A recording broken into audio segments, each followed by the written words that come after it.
হিৰাচৰণীয়াৰ দিন গুচি গ'ল।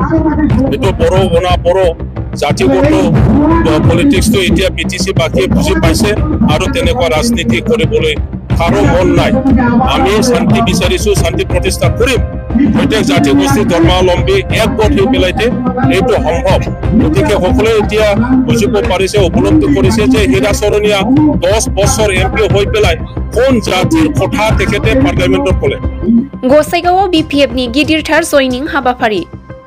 दिनै गसाइगाव सोहोरनि सिङाव थानाय गान्धीनगर गेवलां गेलेग्रा फोथाराव गसाइगाव जिल्ला BPF राजखान्थि हान्जानि दैदेननायाव मोनसे गिदिरथार जयनिं हाबाफारिजों लोगोसे दोलोआरि लोगो हमलायनाय हाबाफारिया जानानै थाङो।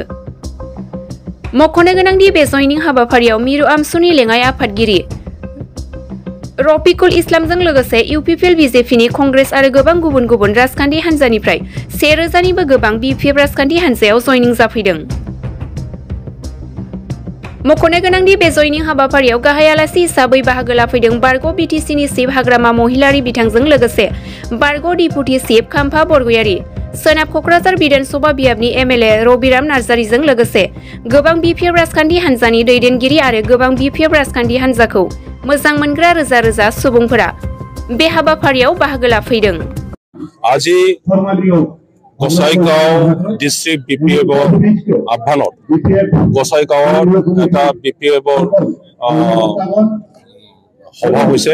এই সভাত হাজাৰ বিভিন্ন জাতি গোষ্ঠী গোটেই কোকৰাঝাৰ এই গোসাইগাঁও ডিস্ট্ৰিক্টৰ বিভিন্ন অঞ্চলৰ পৰা 20,000তকৈ বেছি আজি মানুহ ইয়াত যোগদান কৰিছে।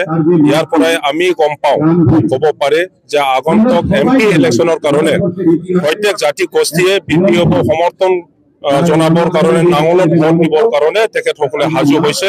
কালি ইলেকশ্যন কেতিয়া হয় সেই সময়টোৱে ৰখি আছে আৰু BPF জিকাটো নিশ্চিত। ধৰণৰ ৰাইজৰ ওচৰত প্ৰভাগাণ্ডা জ্বলায়। 15 বছৰতো তেখেতসকলে 17 বছৰ বুলি কয়। ইয়াৰ কাৰণে আমি এতিয়া UPPL 17 বছৰ বুলি কওঁ। 17 বছৰ এই দলে আমাক BPF আমাৰ শাসন কালত একো কৰা নাই বুলি কয়। হয়, আমি বোলে একো কৰা নাই। গতিকে আমি সুধিব বিচাৰো, যেন আমি ইউনিভাৰ্চিটিও বনোৱা নাই, শিক্ষা উন্নয়নৰ কাৰণে আমি বোলে একো কৰা নাই, ইউনিভাৰ্চিটিও আমি বনোৱা নাই, সেন্ট্ৰেল ইনষ্টিটিউটো আমি বনোৱা নাই, মেডিকেল কলেজও আমি বনোৱা নাই, ইঞ্জিনিয়াৰিং কলেজও আমি বনোৱা নাই, কলেজবোৰকো আমি ফাইনেন্সিয়েলাইজ কৰা নাই, স্কুলবোৰক আমি বহুত LP স্কুল, ME স্কুল, হাই স্কুলক আমি ফাইনেন্সিয়েলাইজ কৰা নাই আমাৰ দিনত।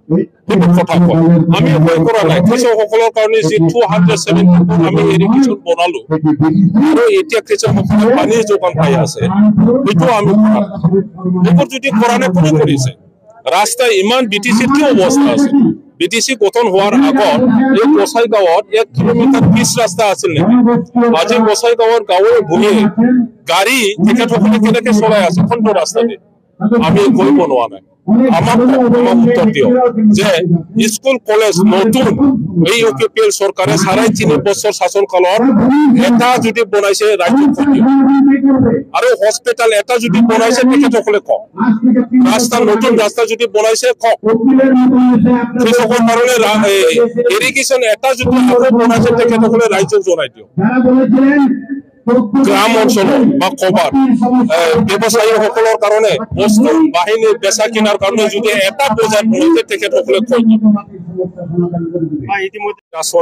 হিৰাচৰণীয়াৰ দিন গুচি গ'ল।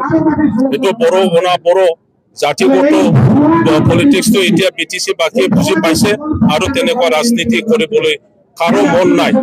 আমি শান্তি বিচাৰিছো, শান্তি প্ৰতিষ্ঠা কৰিম। প্ৰত্যেক জাতি গোষ্ঠী ধৰ্মাৱলম্বী একগোট হৈ পেলাইতে এইটো সম্ভৱ। গতিকে সকলোৱে এতিয়া বুজিব পাৰিছে, উপলব্ধি কৰিছে যে হিৰাচৰণীয়া 10 বছৰ MP হৈ পেলাই কোন জাতিৰ কথা তেখেতে পাৰ্লিয়ামেণ্টত ক'লে। আজি আদিবাসীসকলক তেখেতে কৈছিল যে ST কৰণৰ কথাটো পাৰ্লিয়ামেণ্টত ক'ব। ৰাজবংশীসকলক কৈছিল ST কৰণৰ কথাটো পাৰ্লিয়ামেণ্টত ক'ব। মাইনৰিটি দাদা ভাইসকলক কৈছিল ডি ভোটাৰৰ কথা পাৰ্লিয়ামেণ্টত ক'ব। বঙালী নেপালীসকলকো কৈছিল ডি ভোটাৰৰ কথা পাৰ্লিয়ামেণ্টত উত্থাপন কৰিব 10 বছৰত আমি হীৰা চৰণীয়াৰ পৰা এটা কথা শুনিছো নেকি যে সেইবোৰ ইছ্যুৰ ওপৰত তেখেতে কথা কোৱা আমিতো শুনিবলৈ পোৱা নাই গতিকে সেইটো নুবুজা নহয় এতিয়া ৰাইজে বুজিছে গতিকে হীৰা চৰণীয়াৰ দিন উকলি গ'ল এতিয়া